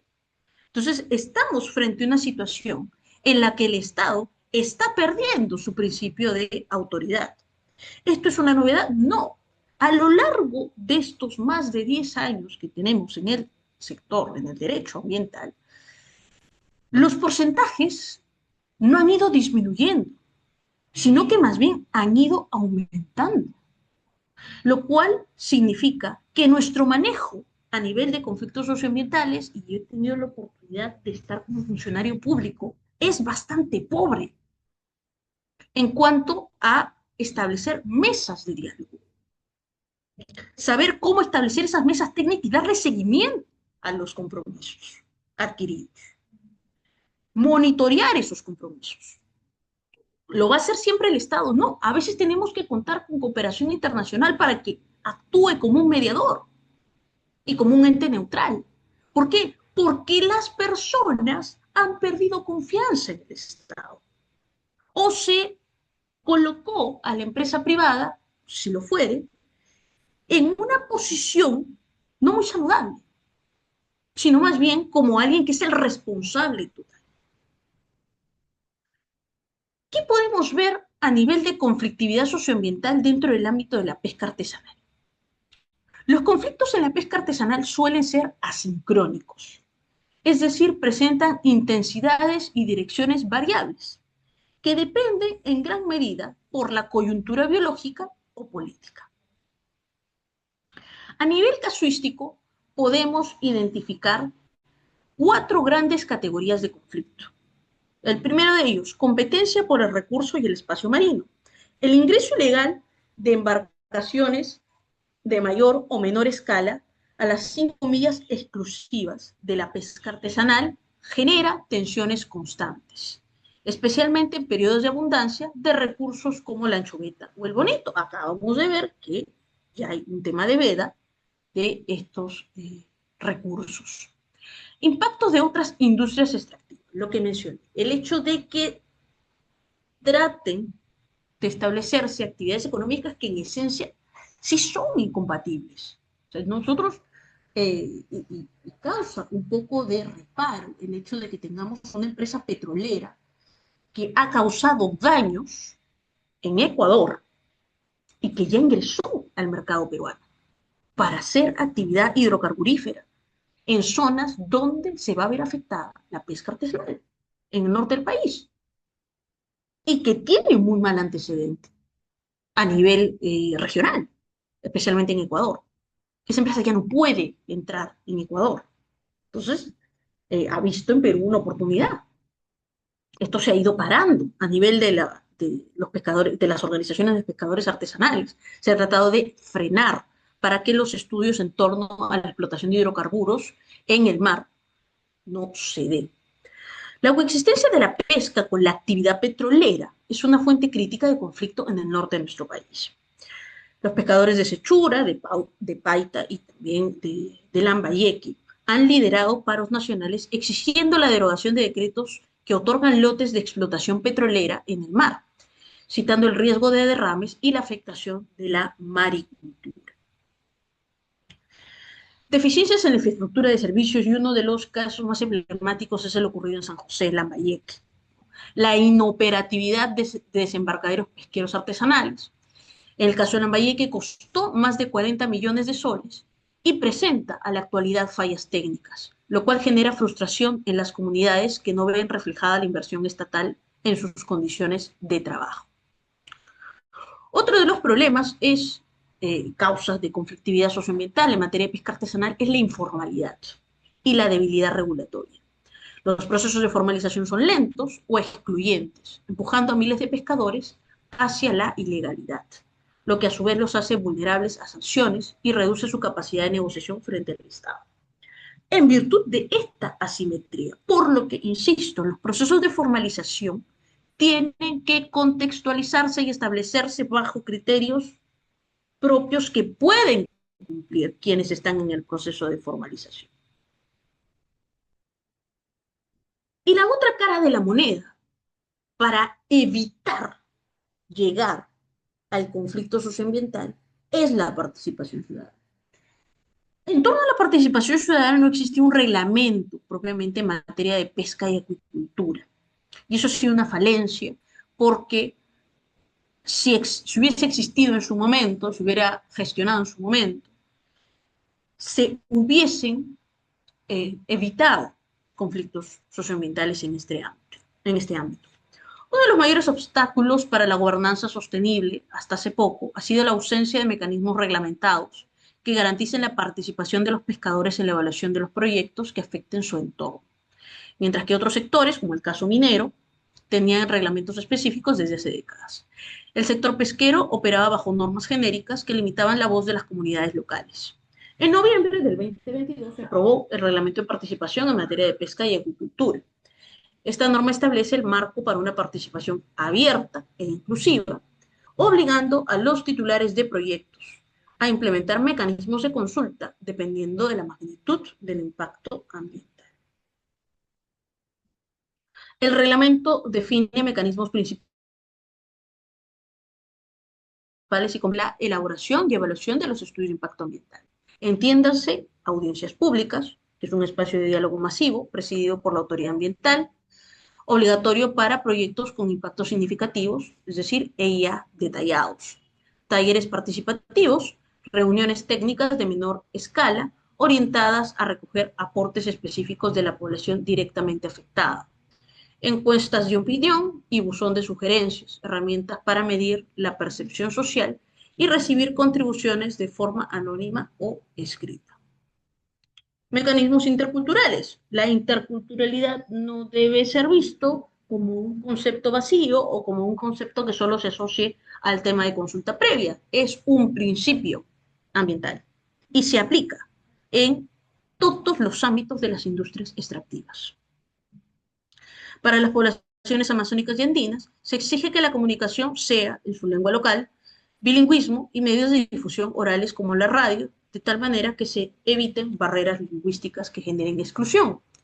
El impacto de este reglamento es la formalización de la participación como un requisito legal para la certificación ambiental. Entonces, si no se realizan mecanismos de participación ciudadana, entonces mi proceso de evaluación ambiental, en el cual me otorgan mi certificación ambiental, no se dará conforme a derecho. No voy a obtener la certificación ambiental, sino que más bien voy a obtener una resolución denegatoria. No obstante, la sociedad civil y la academia advierten que el reto reside en que la autoridad ambiental realmente valore e incorpore los aportes ciudadanos, evitando que estos mecanismos sean meros actos burocráticos de cumplimiento sin incidencia real en el diseño de proyectos. Dentro de, y es la participación ciudadana, un mecanismo preventivo para conflictividad socioambiental. ¿Por qué? Porque esto nos va a garantizar que se ha escuchado a la población, que puede afectar un determinado proyecto de inversión dentro de la actividad pesquera. Pero ya cuando tenemos el conflicto, hay que acudir a mecanismos de diálogo y de solución. El Estado peruano ha diseñado un andamiaje para la gestión de la conflictividad, liderado por la Presidencia del Consejo de Ministros a través de la Secretaría de Gestión Social y de Diálogo. La Secretaría de Gestión Social y de Diálogo, que es una secretaría que se encuentra adscrita al Viceministerio de Territorialidad, lo que busca es actuar como un ente neutral de tal manera que pueda evitarse que el conflicto escale y llegue a una fase de crisis. Dado que los temas pesqueros artesanales son altamente especializados, vedas, tallas entre otras. La intervención suele ser multisectorial, recayendo la responsabilidad operativa en el producer. Sin embargo, la Secretaría de Gestión Social y de Diálogo es responsable de coordinar con los gobiernos regionales y las entidades del Ejecutivo para impedir que estos conflictos escalen a situaciones de crisis, lo que he mencionado. Estas herramientas incluyen reportes de alerta temprana, pero esto depende mucho del rol que asuman los gobiernos regionales, porque el gobierno regional suele actuar ya cuando el conflicto está dado, está en una fase de crisis. Miren, cuando he tenido la oportunidad de estar a nivel de la Municipalidad Metropolitana de Lima, dentro del ámbito regional, se tenía una unidad funcional de conflictos sociales. Entonces, los gobiernos regionales pueden crear unidades funcionales con la finalidad que se puedan evitar estos espacios de conflictividad, de que el conflicto no llegue hasta una fase de crisis. Si se tiene esta unidad funcional, que no implica mayor presupuesto, sino personas que quieran hacer las cosas, va a ser un nexo, un punto de influencia para establecer mesas de diálogo, seguir los compromisos con plazos, ¿no? Y que den un resultado real. Este nexo permite, por ejemplo, habilitar reportes de alerta temprana, mesas de diálogo y comisiones de alto nivel, y el mecanismo del sistema de gestión y comunicación, ¿no? Que es ejercido por la Secretaría de Gestión Social y de Diálogo. Lo que quiero decirles es que cuando un conflicto socioambiental se da en el marco de la pesca artesanal, quien tiene que actuar primero es quien tiene la competencia. Y la competencia en materia de pesca artesanal, ¿quién la tiene? Los gobiernos regionales. Entonces, en ellos recae la responsabilidad. Lo que sucede es esperar a que el conflicto llegue a esa fase de crisis e invocar al gobierno central para que lo desarrolle, ¿no? Para que evite el conflicto, para que instale la mesa de diálogo. Hablar de gobernanza pesquera, hablar de evitar conflictos socioambientales, significa establecer de forma clara cómo se puede acceder a la información, cómo se puede acceder a la participación más allá de cumplir un requisito en el proceso de evaluación de impacto ambiental. La transparencia nos sirve para poder acelerar los mecanismos de gobernanza, promueve la rendición de cuentas, fomenta la equidad e informa la toma de decisiones y las políticas, potencia la resolución de problemas a través de espacios de colaboración y de participación. ¿Qué permite? Permite compartir información con los gobiernos y ayuda a combatir la pesca ilegal no declarada y no reglamentada, los abusos de derechos humanos, y apoya la gestión pesquera de forma equitativa. ¿A través de qué?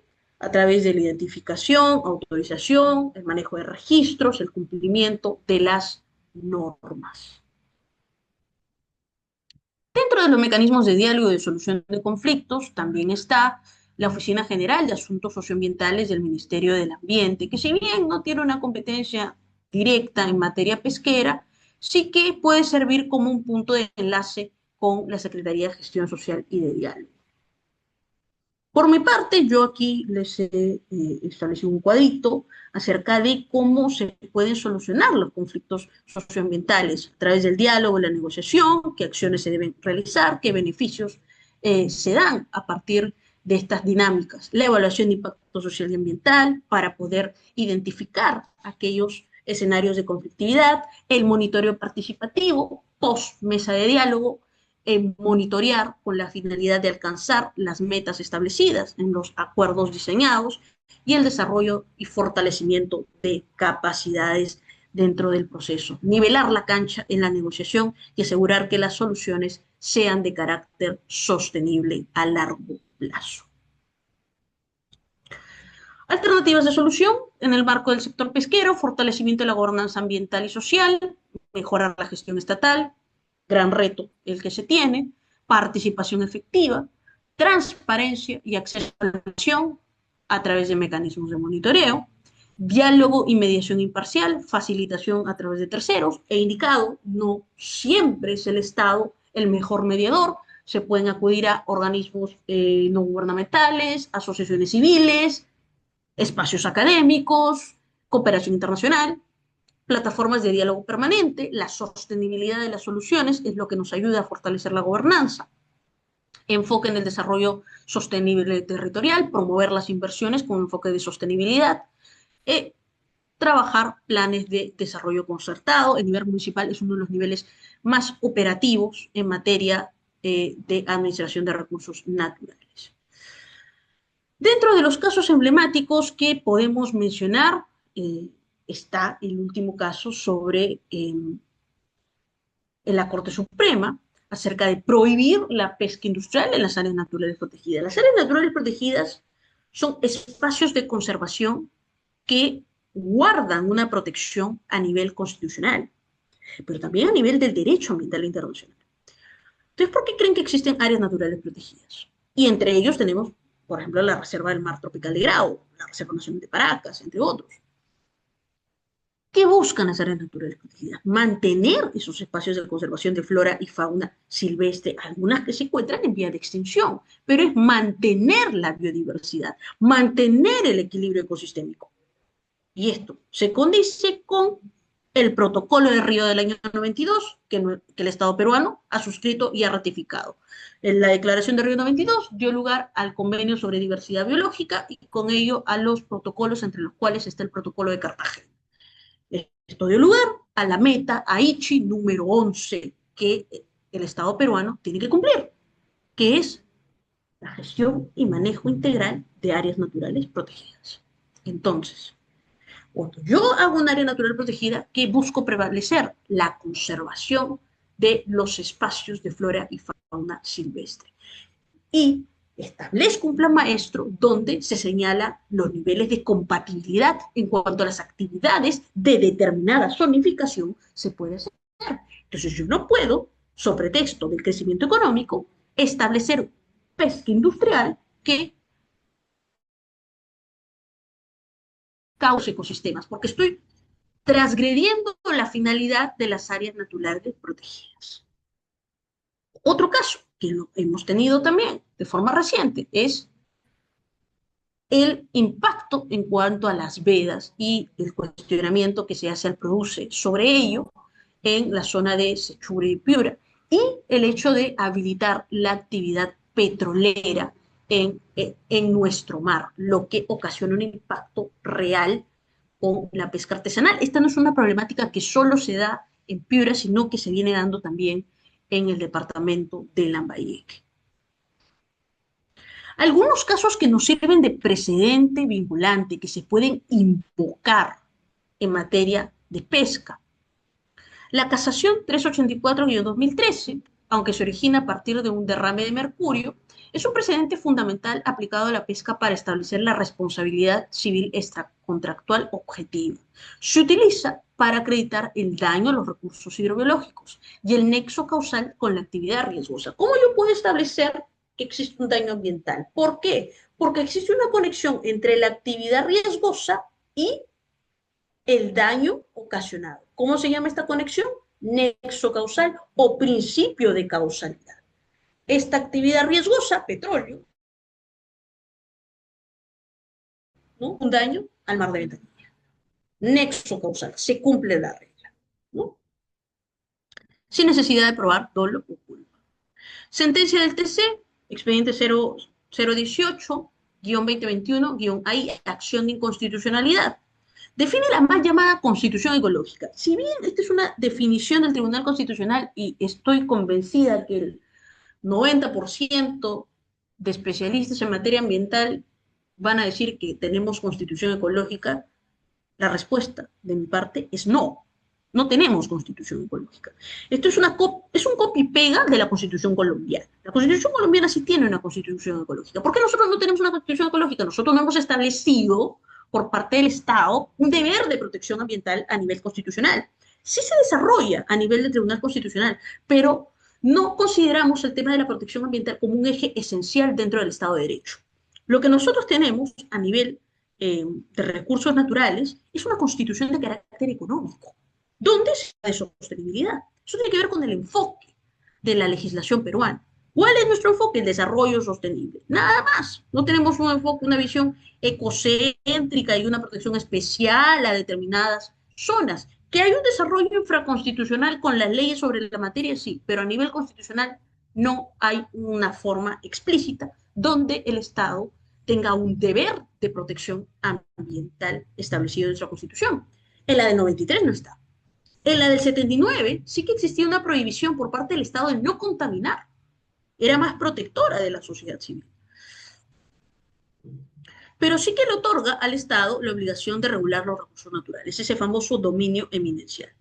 El TC validó a través de esta norma, de este expediente, de esta acción de incumplimiento, perdón, de inconstitucionalidad, el TC validó las cuotas individuales argumentando que el Estado tiene la facultad de imponer límites para garantizar la sostenibilidad biológica de la anchoveta y otros recursos. Acción de cumplimiento. ¿Quiénes pueden interponer acción de cumplimiento? En primer orden, la Defensoría del Pueblo. Si la Defensoría del Pueblo hace su trabajo, es interponer garantías constitucionales. Yo les doy un tip para aquellos que estén en organizaciones sociales de pesca o que estén asesorando temas de pesca. Cuando ustedes encuentren una norma, una ley que no esté reglamentada y que se le dé un plazo, porque toda ley tiene un plazo para establecer el reglamento, pueden interponer, pasado ese plazo, una acción de cumplimiento. ¿A dónde? ¿En contra de quién? En contra del sector, en este caso del produce. Primero, acto a realizar en el marco de una acción de cumplimiento, preguntarle a la entidad cuándo vas a implementar el reglamento de esta ley. Porque el reglamento permite precisar, permite atribuir competencias, facilita las obligaciones. Entonces, si se encuentra en una ley que no está reglamentada y ya pasó el plazo, entonces se puede interponer una acción de cumplimiento. Lo puede interponer la Defensoría del Pueblo, pero también lo pueden interponer aquellas organizaciones sociales, asociaciones, ¿no?, que tengan un legítimo interés. Este es el caso de la acción de cumplimiento que buscaba reglamentar la ley 31749 sobre pesca artesanal. Reconoce la omisión administrativa como una vulneración a la protección a las primeras 5 millas. ¿Por qué? Porque el ente encargado de realizar la reglamentación, en este caso el producto, exclusivamente a la soberanía alimentaria y a la pesca artesanal. La sentencia 265/2021 del Tribunal Constitucional resuelve la constitucionalidad del decreto legislativo 1393 sobre la destrucción de embarcaciones ilegales. El TC determinó que el derecho a la propiedad no es absoluto, cuestión que creen muchos. El derecho a la propiedad debe respetar el interés público, debe respetar los derechos humanos. Cuando se utiliza para actividades que amenazan el patrimonio natural de la nación, como la extracción ilegal de biomasa. Y no quería terminar la sesión del día de hoy sin esta pequeña infografía de la hoja de ruta de sostenibilidad en el sector pesca. Nosotros tenemos que ir mirando ya al tema de la sostenibilidad como una estrategia, ¿no? Una estrategia que nos va a permitir, por un lado, compatibilizar el crecimiento económico con la protección ambiental. Por otro lado, cumplir las obligaciones ambientales. Y, en tercer lugar, pero no menos importante, posicionarse a nivel del mercado internacional, que es a lo que considero quienes están en el mundo empresarial buscan, ¿no? ¿Qué nos dice esta hoja de ruta de sostenibilidad, que tiene una relación directa con establecer la circularidad como un precedente en torno al manejo de la pesca y agricultura? Por ejemplo, en pesca artesanal, la pesca industrial está altamente regulada e incorpora prácticas sostenibles en su gestión. En cambio, la pesca artesanal se caracteriza por ser informal, fragmentada y heterogénea, pero que se le incorpora una oportunidad para incorporar prácticas sostenibles sistemáticas. ¿Cuáles son los impactos de, por ejemplo, incorporar prácticas sostenibles? Económicos, impacto económico, impacto social, impacto ambiental. ¿Cuáles serían los lineamientos de acción? Redimensionamiento de la pesca artesanal y de menor escala para el desarrollo integral. Impulsar la actividad artesanal y de menor escala de manera competitiva y regenerativa mediante el sinceramiento de la capacidad de pesca, la reducción del esfuerzo pesquero, la asignación de derechos, el desarrollo de actividades de alto valor y o acuícolas. Incentivar la formalización, extrapolar casos de éxito del subsector industrial en el diseño y aplicación de normativa eficiente, la cohesión intersectorial y multiactor para los procesos de formalización y de control en la pesca de menor escala, ¿no? Conservación oceánica y acción climática, aplicación generalizada de buenas prácticas. Coordinación y fortalecimiento de la gobernanza articulada de los recursos pesqueros. Visibilizar la urgencia de una mejor gobernanza para todo el sector, lo que incluye una mejor coordinación y procedimientos y funciones, fortalecimiento de la capacidad de gestión de los servidores públicos y mejor transparencia de la información para la toma de decisiones. E insistiendo con el tema de la sostenibilidad que va de la mano con ir dinamizando la gobernanza, hay dos modelos que se pueden emplear en cualquier industria extractiva. Estos dos ejemplos son al tema pesquero. Podemos apostar por un modelo de carácter lineal que se centra en la supervisión ambiental, que es válido porque se supervisan obligaciones ambientales. Es un modelo lineal, es reactivo y considera los subproductos como desechos. Genera costos. O un modelo circular que es un modelo sistémico, que es más proactivo, que se rediseña desde el sistema y donde los subproductos se convierten en recursos valiosos. Ciclos de producción, nuevo ciclo de producción, ingresos y regeneración ambiental. Algunos ejemplos al respecto, ¿no? Reutilización total de residuos, cerrando ciclos con subproductos, innovación tecnológica, uso de subproductos en la alimentación animal, educación y capacitación. Esto corresponde al ADN de la circularidad en la pesca peruana, que tiene relación con la hoja de ruta nacional de economía circular, que actualmente es una política pública donde el ente rector es el Ministerio del Ambiente, pero que exige a los sectores implementar sus hojas de ruta de economía circular de carácter sectorial. Esto significa que, por ejemplo, en el caso del produce, tiene la obligación de implementar sus hojas de ruta tanto en el sector de industria manufacturera y comercio interno como en el sector pesca y acuicultura. Y es así que encontramos en la economía circular una transformación de los residuos en riqueza. Subproductos como pieles, vísceras y espinas son ricos en colágeno, aceites y minerales y abren nuevas líneas de negocio con alta demanda en mercados cosméticos y agrícolas. Por ejemplo, harina y aceite de pescado, gelatina para cosmética, fertilizantes orgánicos, biopolímeros, entre otros.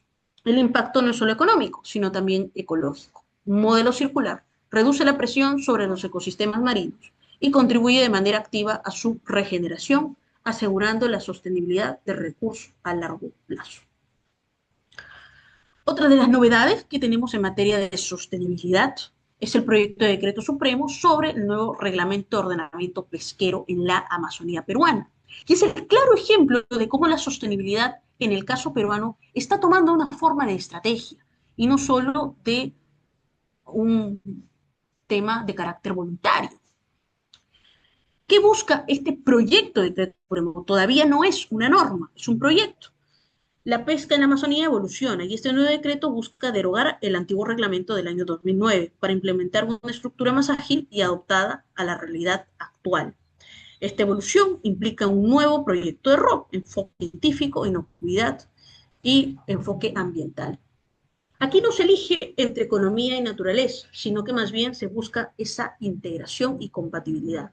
El objetivo, el aprovechamiento racional, asegurando que la extracción actual no comprometa la capacidad de renovación de los recursos para el futuro.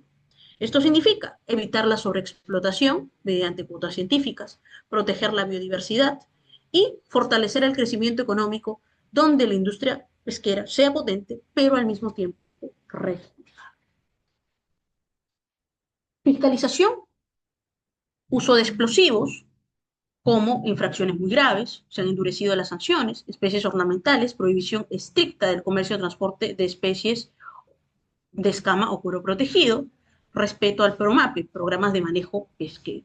Impulso a la formalización, que no se califique solo como un trámite, sino más bien como un camino hacia la dignidad laboral. Facilitando el acceso legal a la extracción y procesamiento, el ROP genera un impacto directo en la calidad de vida de las familias, seguridad alimentaria regional, empleo digno y estable y mejores ingresos familiares.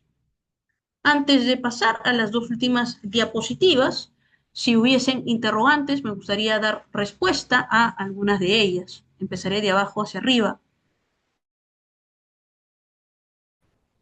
Se debe recategorizar las embarcaciones y delimitar qué está llamando artesanal en este momento. Así es, ese es uno de los principales debates. En primer lugar, lo que se dice como embarcación artesanal es que el tratamiento tiene que ser meramente manual, manejo meramente manual. Eso es un criterio. Los pescadores artesanales peruanos son informales o ilegales. Hay de los dos. ¿De dónde se puede? Carlos, esta es una pregunta bastante grande. Pesca artesanal o pesquería artesanal, dentro del marco jurídico se determina como pesca artesanal. Definitivamente no existe una fórmula mágica, estimado Carlos. Eso es las políticas públicas siempre se adaptan. O sea, el diseñar una política pública puede estar muy bien hecha. En el escritorio está muy bien hecha. Pero el reto, y ahí es donde se caracteriza la efectividad de una política pública, es el grado de implementación que tiene esa política pública. Porque la política pública nace y se establece como una norma jurídica. Y esa norma jurídica, si no se implementa, queda en una mera declaración de buenas intenciones. ¿Qué opina de la Política Nacional de Pesca 2040 con relación al cambio climático? Que todavía estamos en una fase donde creemos que el cambio climático es a largo plazo. Miren ustedes, el tema del cambio climático es una aceleración de los fenómenos climatológicos en dos puntos. Intensidad es más fuerte y periodicidad. La acidificación de los océanos, que causa en sí mismo un aumento de las temperaturas y acelera fenómenos como el fenómeno del Niño, es una realidad que tiene que incorporar un enfoque de riesgos y que no se puede ver solo como una visión a largo plazo, sino que se necesitan medidas a corto y mediano plazo, pero insisto, que se deben ir incorporando. Carlos, las normas dispersas se pueden agregar en los ROP. La Convención no se ha ratificado. Así es, se utilizó para ganar el conflicto marítimo con Chile, así es. Los romanos inventaron el derecho, ellos hacen las reglas, pero en el mar no creo que tengan mucho alcance. En realidad, lo que sucede es, y este es uno de los cuellos de botella que tiene el derecho ambiental, y definitivamente lo iba a tener el derecho pesquero, es haber impulsado muchas normativas y no integrarlas. Esta dispersión causa confusión, y esta confusión evita los niveles de implementación de manera eficiente y eficaz, ¿no? ¿Puede escribir las fuentes citadas? Sí, el escéptico ambiental Horst Lombard, lo pueden encontrar así. Yo tengo ambos libros, se los puedo facilitar a través de Círculo de Abogados, se los puedo facilitar, los puedo enviar por ahí.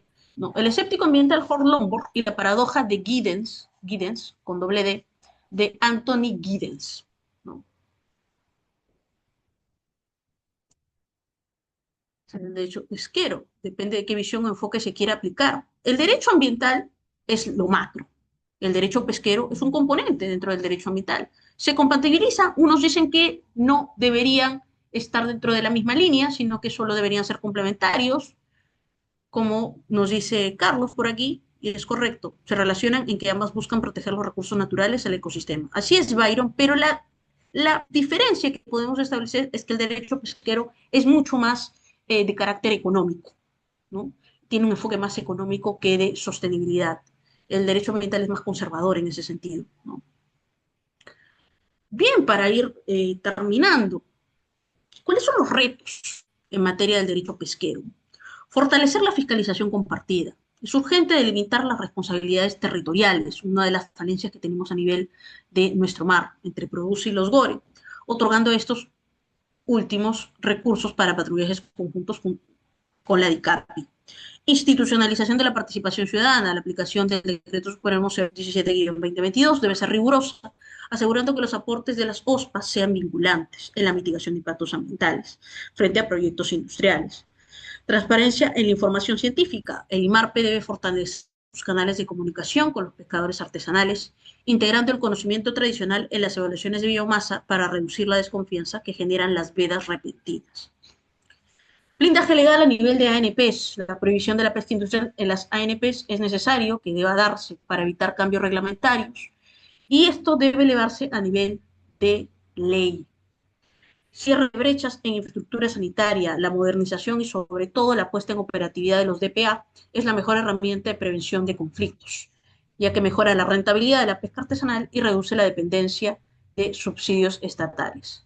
La gobernanza pesquera en el Perú hacia el 2030 debe transitar de una lógica de confrontación a una de colaboración, donde la sostenibilidad de los recursos se entienda no solo como un objetivo biológico, sino como la base fundamental de la paz social y del bienestar de las comunidades costeras. Innovación y mercados globales, el tema de la trazabilidad y de la fiscalización inteligente, implementando el CICESAT, y la trazabilidad total para combatir la pesca ilegal. Rol de SANIPES, garantizar la inocuidad y habilitación sanitaria, sellos de calidad, acceso a mercados a través de certificaciones internacionales y monitoreo utilizando la tecnología para la supervisión de actividades extractivas. Bien, yo les agradezco la participación, la atención el día de hoy. Tengo entendido que yo he dado la última sesión sobre el Diplomado de Derecho Pesquero. He tratado y he buscado de abordar las problemáticas más latentes que tenemos en el sector y sobre todo, no solo enfocarme en las problemáticas, sino también en aquellas alternativas de solución que pueden encontrarse a través de la sostenibilidad ambiental y por ende a través del derecho ambiental, que es compatible y por supuesto se complementa con el derecho pesquero. Bien, ya será en otra oportunidad que podamos encontrarnos. Cualquier duda o consulta que haya quedado pendiente, pueden encontrarme en LinkedIn con mi nombre completo. Por aquí lo paso. Pueden encontrarme en el LinkedIn, ahí compartimos información de interés en torno al derecho ambiental, al derecho pesquero, a la gestión de ANPs, al compliance ambiental, entre otros. Ha sido un gusto y ya nos veremos en otra oportunidad. Muchas gracias.